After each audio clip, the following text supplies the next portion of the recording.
여러분 안녕하십니까. 2019년 9월 10일 화요일 신문사설 비평을 시작하겠습니다. 먼저 조국 장관 관련된 사설입니다. 조선일보는 민회와 양식 상식 파괴 문재인과 조국의 나라. 조선일보는 2,700억 투자 약속 조국 펀드 수사를 주목한다. 중앙일보는 조국 수사 무력화는 반개혁 반민주 행위다. 중앙일보는 민심 역행한 조국 임명 대통령이 국정 혼란 자초했다. 동아일보는 초유의 비정상이 몰고 올 분열 갈등 혼란 누가 감당하나. 한국경제신문은 조국 법무장관 임명 강행한 청와대가 새겨야 할 것. 매일경제신문은 끝내 조국 임명 강행 민심 위반 어떻게 감당할 건가. 문화일보는 민이 유린한 독선 궤변 정치 국가 미래 암담하다.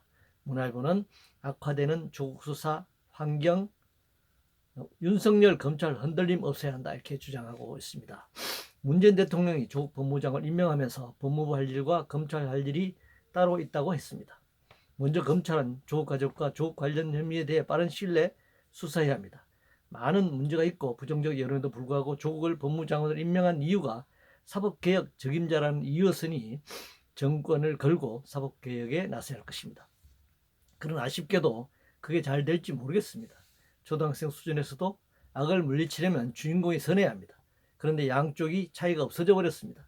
영화 관람객인 국민들이 다 알게 됐다는 것입니다. 이 영화는 주인공이 악당을 물리치는 것으로 끝날 수 없는 영화라는 것을 알려주고 있습니다. 악당들끼리 악각거리며 이전투의 장으로 밀려 들어갈 수밖에 없는 상황이 되었습니다. 결국 진보냐 보수냐가 아니라 기득권자들 스스로는 남마처럼 얽힌 문제를 해결할 수 없다는 점을 드러내게 될 것입니다.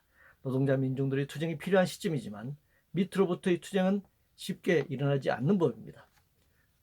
그런 조건 때문에 지배 세력들은 부패하지만 스스로 개혁하지 않는 그런 상황으로 정체되는 것이죠.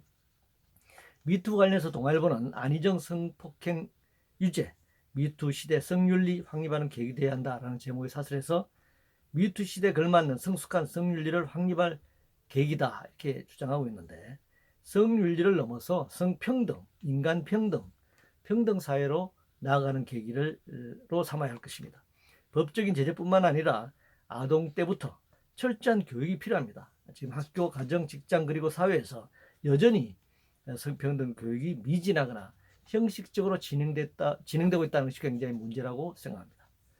아베와 관련해서 동아일보는 한일 관계 개선은커녕 강경파 돌려막기 하려는 아베 정권을 비판하고 있습니다. 단순히 아베를 강경이냐 온건이냐로 파악할 문제는 아닙니다. 그리고 아베라는 한 개인의 문제가 아니죠. 아베는 일본해라는 뿌리 깊은 극우 제국주의 세력을 대신한 인물이고 결국 그 세력을 대표하는 사람입니다. 2차 세계대전 전범 국가인 일본이 여전히 과거를 반성하지 않고 있을 뿐만 아니라 나아가 다시 군국주의 부활에 나서고 있다는 점을 알아야 할 것입니다. 이는 강원의 문제가 아니죠. 북핵 문제와 관련해서 한국경제신문은 북 비핵화 무산 대비한 국방안보 전략이 궁금하다라는 제목의 사설에서 비건 대표가 핵무장이란 민감한 이슈까지 제기했다라고 지금 사설에서 설명하고 있습니다. 북한이 핵을 포기하지 않는다면 한국과 일본을 핵무장시킨다는 건데 누구 마음대로 이런 계획을 발표하는지 묻고 싶네요.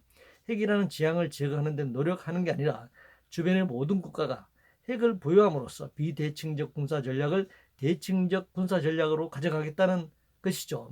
이론적으로는 그렇게 되면 힘의 균형을 이룰 것처럼 보이지만 현실은 매우 인류에게 지향을 앞당기는 참혹한 결과를 가져올 우려가 높아진다. 인류의 전쟁사에서 보면 아무리 전쟁을 막고 평화를 위해 노력하더라도 전쟁은 발발했습니다. 그런데 결과는 군사 무기가 발달할수록 더 많은 사람들이 목숨을 잃었다고 하는 것입니다. 1, 2차 세계대전과 베트남 전쟁 그리고 한국 전쟁, 중동 전쟁에서 그것을 여실히 보여주었습니다. 성장률 관련해서 한국경제신문은 올 성장률 1%대 추락, 늘어나는 경고, 정책 전환 결단해야 한다라는 제목의 사설에서 노동시장 개혁, 투자 촉진을 위한 규제 개혁을 주문하고 있습니다. 매일경제신문은 또 떨어진 잠재 성장률, 구조개혁 골든타임이 지나고 있다라고 주장하고 있습니다. 지금과 같은 세계경제 국면에서는 자본이 원하는 규제개혁을 한다고 해서 성장률이 높아지지 않을 것입니다. 저임금 투자 확대로 생산을 늘렸다 하더라도 세계시장의 어려움으로 수출이 줄어들고 소득 저하로 내수 시장이 줄어든다면 재고가 쌓이고 오히려 기업은 도산에 직면할 수가 있습니다. 지금 국면의 성장률을 끌어올릴 정책 수단은 없다고 봐야 합니다. 태풍 관련해서 매일경제신문은 경기 나쁜데 태풍 피해까지 실험 깊은 지방경제라는 제목의 사설에서 중소기업 육성과 소상공인 전통시장에 대한 적극적인 관심이 필요하다 이렇게 주장하고 있는데, 태풍이 지나갔을 때 피해를 구체적으로 살펴봐야 합니다. 과수농가라든가 벼등이 쓰러지고 농작물의 피해가 매우 크게 드러났습니다. 그런데 지방경제를 뭉뚱그려서 말하면 피해를 입은 당사자나 그 분야는 묻히고 말 것입니다. 대통령 기록관과 관련해서 문화일보는 세금 172억 들여 문 대통령 단독 기록관 세운다는 몰염치라며 비판하고 있습니다. 기존의 대통령 기록관에 함께 보존하면 안 되는지, 별도로 하는 예산은 예산 배정에 문제가 없는지 등을 국회가 다뤄야 할 그런 문제라고 생각합니다. 이상으로 2019년 9월 10일 화요일 신문사설 비평을 모두 마치겠습니다.